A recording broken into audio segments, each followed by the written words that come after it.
시경교회 성도 여러분, 지난밤에도 평안하셨습니까? 5월 7일 목요일 새벽 기도회를 시작하겠습니다. 먼저 찬송 412장 같이 합니다.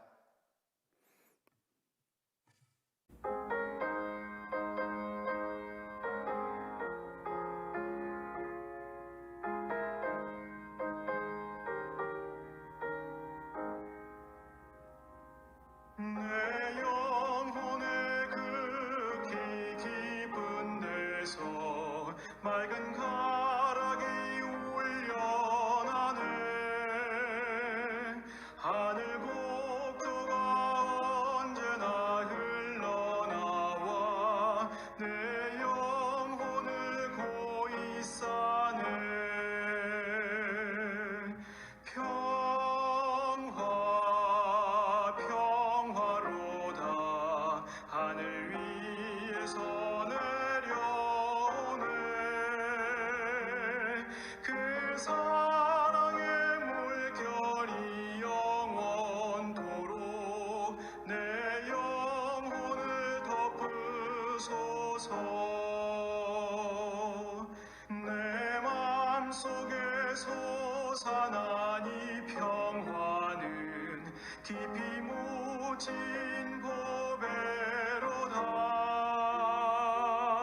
나의 보화를 캐내어 가져갈 자 그 아무도 없으리라. 평화 평화로다. 하늘 위에서 내려오네. 그 사랑의 물결이 영원토록 내 영혼을 덮으소서.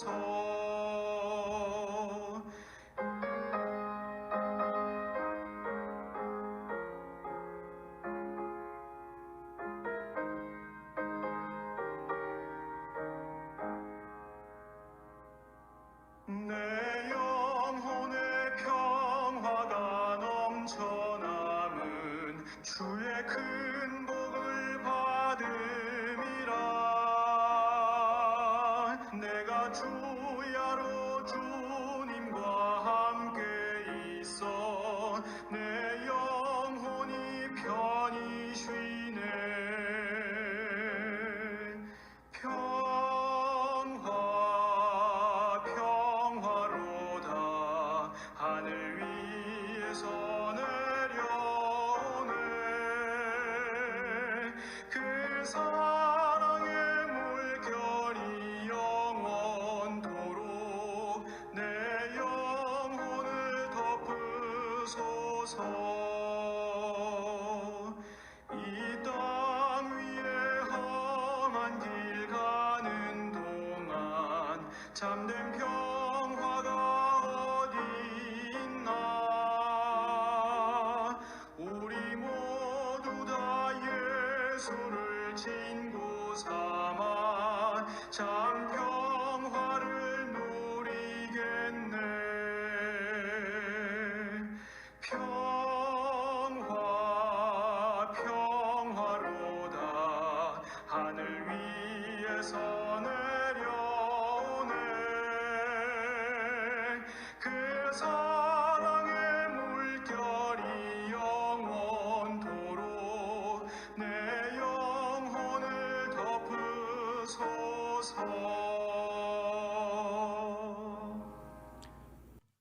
오늘은 미가서 2장의 말씀을 가지고 심판받을 죄가 어떤 것인지 한번 알아가 보도록 하겠습니다. 미가서 1장에서 민족의 죄를 탄식하며 슬퍼하는 미가 선지자의 모습을 우리가 어제 지켜봤습니다. 2장에서는 그 슬픔의 구체적인 내용이 등장하죠.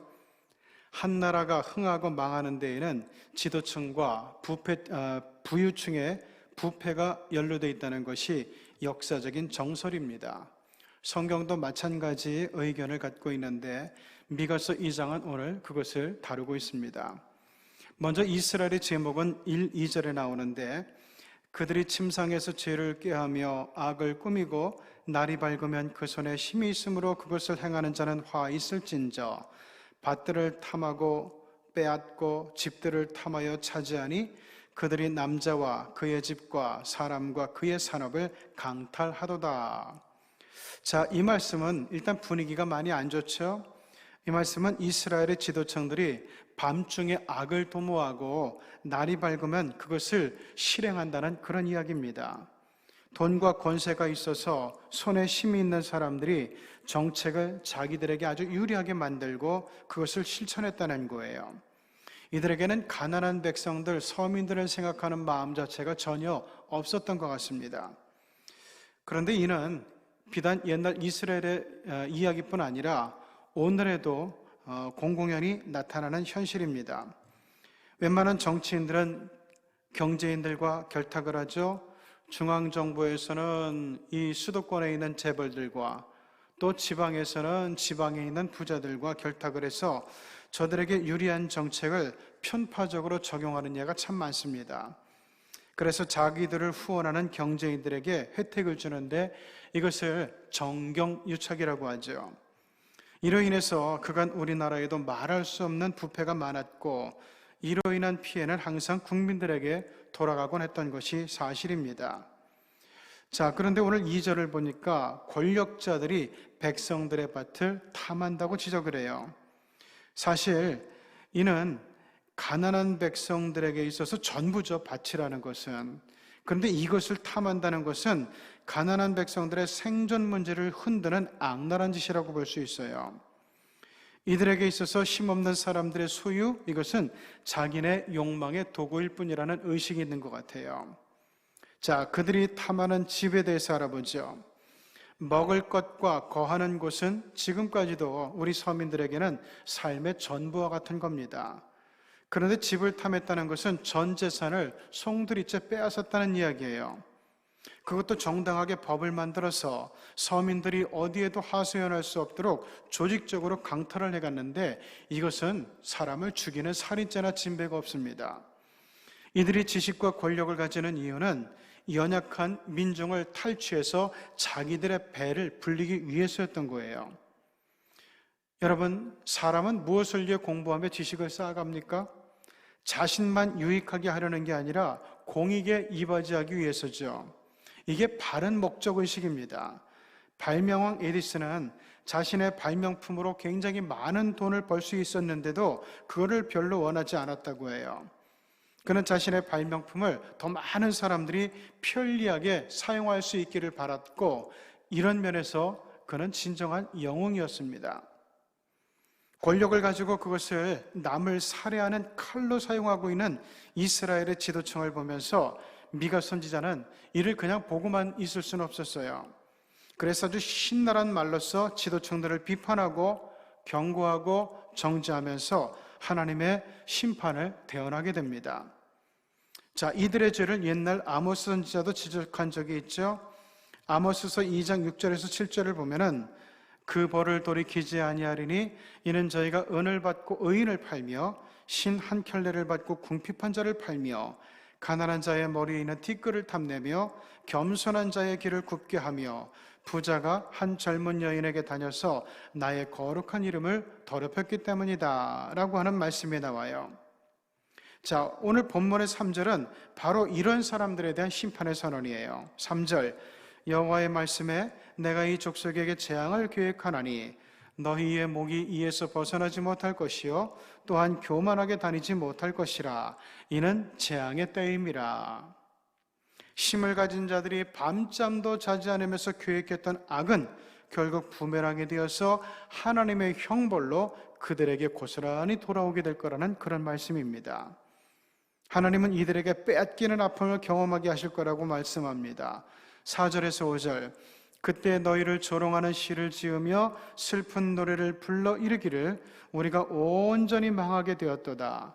그가 내 백성의 산업을 옮겨 내게서 떠나게 하시며 우리 밭을 나누어 패업자에게 주시는도다 하리니 그러므로 여호와의 회중에서 분깃에 줄을 댈 자가 너희 중에 하나도 없으리라.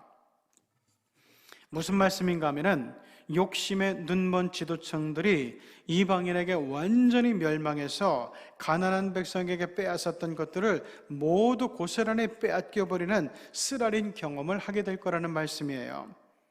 북이스라엘이 멸망할 무렵에 미가 선지자는 남유다를 향해서 신랄하게 경고하는데, 그러나 그들은 회개하지 않았고 예루살렘 성전이 우리한테 있는 한 우리는 절대 멸망하지 않아, 이렇게 정말 얼도당토하는 이유를 가지고 자신감을 갖고 있었던 거예요.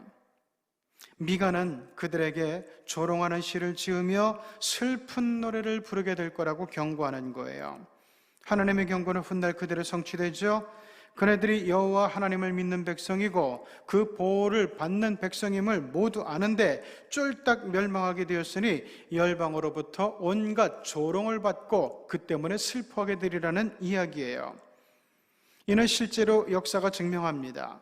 북이스라엘은 아수르에, 남유다는 바벨론에 의해 멸망하면서 그들의 조롱거리가 되었고, 심지어 이를 지켜보던 형제나라 에돔에게도 조롱을 당했으니 얼마나 기가 막혔겠어요. 정말 죽고 싶은 심정이었을 겁니다. 4절, 온전히 망하게 되었도다. 우리나라 말로 하면 폭삭 망한다, 폭망했다는 뜻이에요. 이제는 더 이상 회생할 소망마저도 없다는 이야기고 미래의 꿈도 상실된 완전한 절망 상태라는 그런 이야기입니다. 자, 키에르케고르는 절망은 죽음에 이르는 병이라고 했습니다. 지금 이 유다가 절망하는 날이 다가오고 있다는 얘기예요. 이들의 절망감은 내 백성의 산업을 옮겨 내게서 떠나게 할 거라는 표현 속에 그대로 드러나고 있어요. 하나님은 이스라엘이 가나안 땅에 들어왔을 때 지파에 따라서 그 산업을, 땅을 나누어 주셨던 적이 있어요.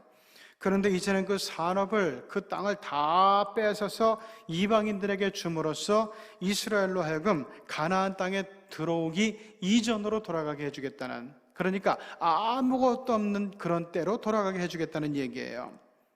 이것은 다름 아닌 멸망을 얘기하는 겁니다. 유다의 힘과 복의 원천이 뭡니까? 자기들의 힘입니까? 아니죠. 하나님이었어요. 그런데 그 하나님께서 이제 유다에게 주셨던 복을 거둬가신다는 얘기예요. 이것을 보면서 우리는 하나님을 실망시키는 것에 대한 형벌이 얼마나 심각한 것인가를 깨달을 필요가 있습니다. 5절에는 하나님의 결정적인 심판이 선언돼요.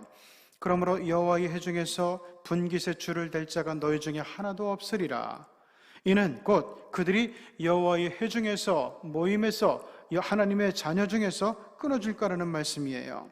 완전한 상실, 완전한 버림이 될 거라는 얘기입니다. 미가 선지자는 이렇게까지 신랄하게 유다를 향해 경고하고 하나님의 준엄한 심판을 예언했지만, 그러나 유다는 이를 귀담아 듣지 않았고 결국 선지자의 말대로 폭망하고 말았습니다. 하나님의 말씀은 들으라고, 순종하라고 주시는 말씀입니다. 외면하라고, 무시하라고, 거역하라고 주시는 말씀이 결코 아닙니다. 거역의 대가를 오늘 이스라엘은 똑똑히 보여주고 있는데, 하나님의 말씀에 대한 거역은 곧 멸망이라는 거예요. 오늘도 하나님의 말씀 앞에 신실하게 서서 듣고 순종하는 하루가 되기를 바랍니다. 그래서 우리 하나님께서 우리를 위해 준비해 두신 계획에 다 같이 합류하는 복된 성도들이 되시기를 주님의 이름으로 축원합니다. 기도하시겠습니다. 우리에게 좋은 날을 열어주신 하나님 아버지, 오늘도 우리가 믿음대로, 기도대로 되는 날이 될 수 있도록 인도해 주시기를 원하고, 그렇게 되기 위해서 하나님의 말씀에 아버지 신실한 모습과 믿음의 자세로 서는, 경청하는, 순종하는 저희가 될 수 있게 하여 주시옵소서.